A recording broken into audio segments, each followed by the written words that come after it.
Bonjour à toutes et bonjour à tous. Je m'appelle Awa Keita Meyer. Je suis anesthésiste réanimateur à l'hôpital Necker Enfants Malades à Paris, APHP, et je suis responsable de l'anesthésie obstétricale dans cet hôpital. Donc, on m'a demandé de parler en quelques minutes de l'insuffisance d'analgésie pour le travail obstétrical et de sa gestion. Donc, simplement rappeler que l'analgésie obstétricale en France est traitée par la péridurale dans plus de 80% des cas. La plupart des patientes en sont satisfaites. Malheureusement, on a quand même 12% des patientes qui ne sont pas satisfaites de leur prise en charge au cours de l'analgésie obstétricale, donc avec la péridurale, très souvent pour des problèmes d'insuffisance d'analgésie.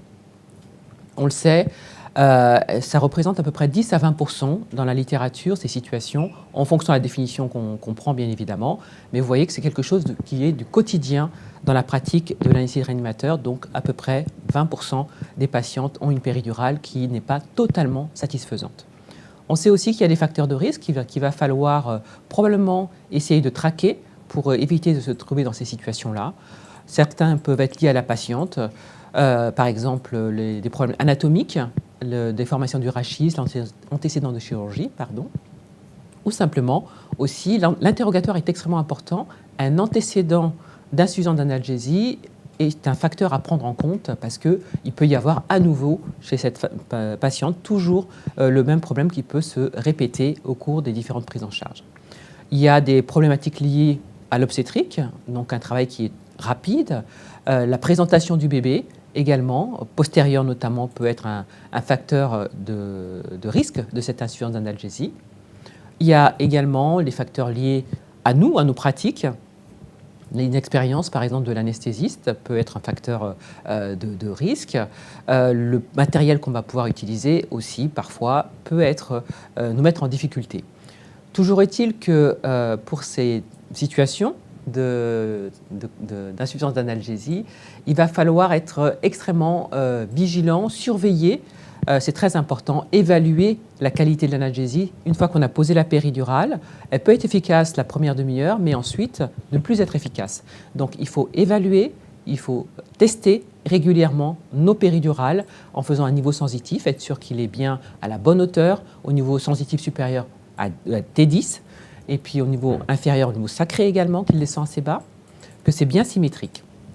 Si on fait le diagnostic d'insuffisance d'analgésie, des scores de douleur qui sont élevés, il faut essayer de comprendre ce qui se passe et donc essayer de voir, de faire un diagnostic finalement, quelle est la cause de cette insuffisance d'analgésie.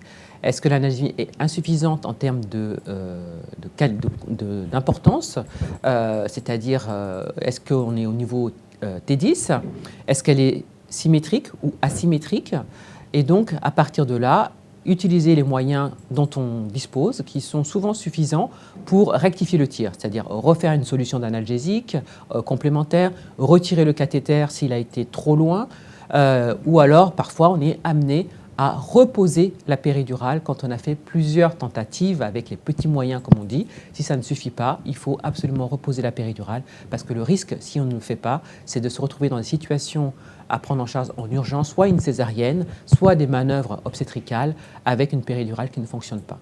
Donc les principaux messages, c'est vraiment d'essayer d'identifier les patientes à risque, de se rappeler que la fréquence est entre 10 à 20%, qu'il faut évaluer, tester régulièrement nos péridurales, qu'une fois qu'on a fait le diagnostic, on a tout un tas de moyens pour essayer de rectifier le tir, mais que si on n'y arrive pas, eh bien, il ne faut pas hésiter à reposer la péridurale avec peut-être une technique qu'il faut modifier en faisant une périrachie combinée si la pause initiale avait été faite sous péridurale classique. Et puis pensez aussi à la place de l'échographie périmédulaire qui peut nous aider, notamment pour les patientes à risque de ce type de situation, obèses, problèmes anatomiques, déformation du rachis. Eh bien, l'échographie périmédulaire est un bon moyen également pour éviter ces situations. Je vous remercie.